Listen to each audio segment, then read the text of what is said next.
Shalom, the man of God. Je vous salue dans le nom précieux et glorieux de Jésus. Je suis votre frère, héritier Kambamba. Je rends grâce à Dieu pour le privilège et la grâce qu'il nous fait ce matin de pouvoir partager pendant quelques petites minutes cette pensée qui est en train de pouvoir monter dans mon cœur. Je propose un texte ce matin que nous pouvons lire.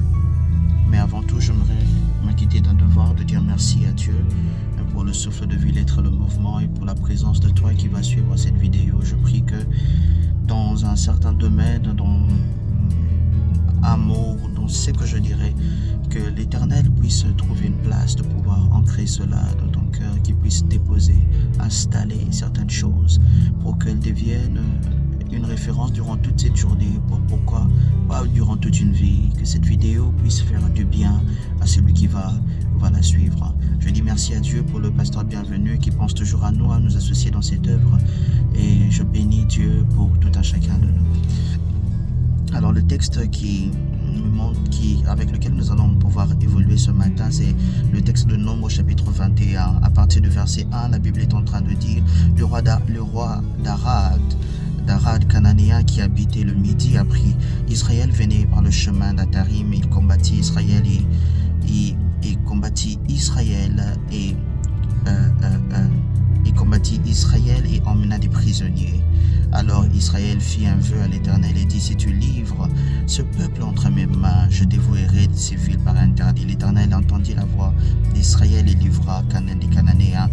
On les dévoua par interdit et leur ville et l'on nomma ce lieu Horma. Ils partirent de la montagne de Hor par le chemin de la Mer Rouge pour contourner le pays d'Édom. Le peuple s'impatienta en route et parla contre Moïse. Pourquoi nous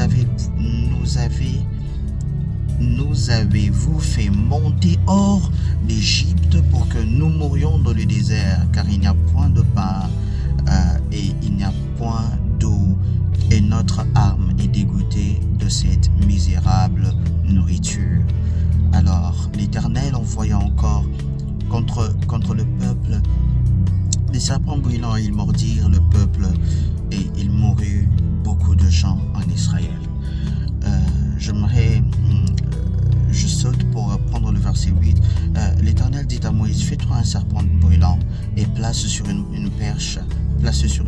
Quiconque aura été mordu et le regardera conservera la vie. Moïse fit un serpent d'airain et le plaça sur une perche. Quiconque avait été mordu par un serpent et regardait le serpent d'airain conservait la vie. Amen. Voilà, c'est un petit texte qui est en train de retracer l'histoire de ce peuple que Dieu a sorti de l'Égypte et qui est en train de conduire vers une destinée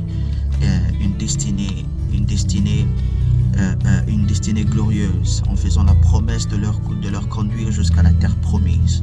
Et on est en train de nous parler d'un parcours. C'est un temps après l'Égypte et un temps avant la terre promise. C'est le désert. Ils sont en train de passer par le désert. Le thème que j'aimerais proposer ce matin est justement Amidbar, qui veut dire désert.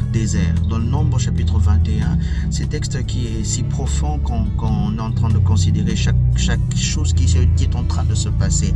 En fait, c'est une question ici d'attitude que le peuple a eu envers le Dieu qui leur avait délivré, le Dieu qui leur a fait traverser le désert, la mer Rouge à sec.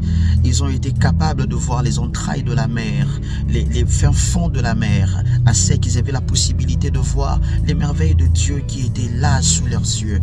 Ils étaient en train d'expérimenter la main de ce Dieu qui est en train de leur conduire. C'est-à-dire que le Dieu qui leur avait délivré n'était pas une personne ordinaire. Le Dieu qui leur avait délivré n'était pas ce qu'il avait eu à utiliser comme moyen de délivrance, n'était pas des choses ordinaires. Il a utilisé le surnaturel et l'extraordinaire pour leur emmener non seulement à voir sa grande puissance, mais aussi à pouvoir s'attacher, se confier, s'attacher à lui faire confiance. Et bien aimé, j'aimerais d'entrée de jeu dire que tout ce que Dieu fait dans nos vies n'est pas seulement pour que l'on voie la grandeur du miracle, mais que nous puissions renforcer notre confiance en lui. Ici, ils ont échoué en termes d'attitude. Ils arrivent dans le désert.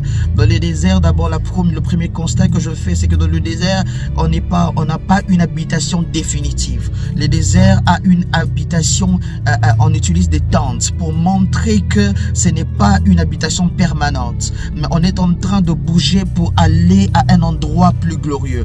C'était même par leur manière de pouvoir vivre, on pouvait comprendre que cela était prophétique dans la mesure où ce n'était pas un lieu permanent pour eux, mais un lieu de passage. Si on ne comprend pas c'est par quoi Dieu est en train de nous emmener, il est possible que l'on puisse tomber dans le même piège que l'on est en train de pouvoir constater ici dans ce texte. C'est que la Bible est en train de préciser une chose, une précision de taille, c'est que le peuple s'impatienta et commença à parler contre Moïse et contre l'Éternel. Et le peuple commençait à murmurer. Et il y a une chose pour laquelle Dieu a horreur, c'est que l'on commence à murmurer. J'aimerais dire ceci, peu importe les situations par lesquelles on peut passer dans le ministère, dans sa famille, dans chaque domaine, dans un secteur financier, spirituel, le danger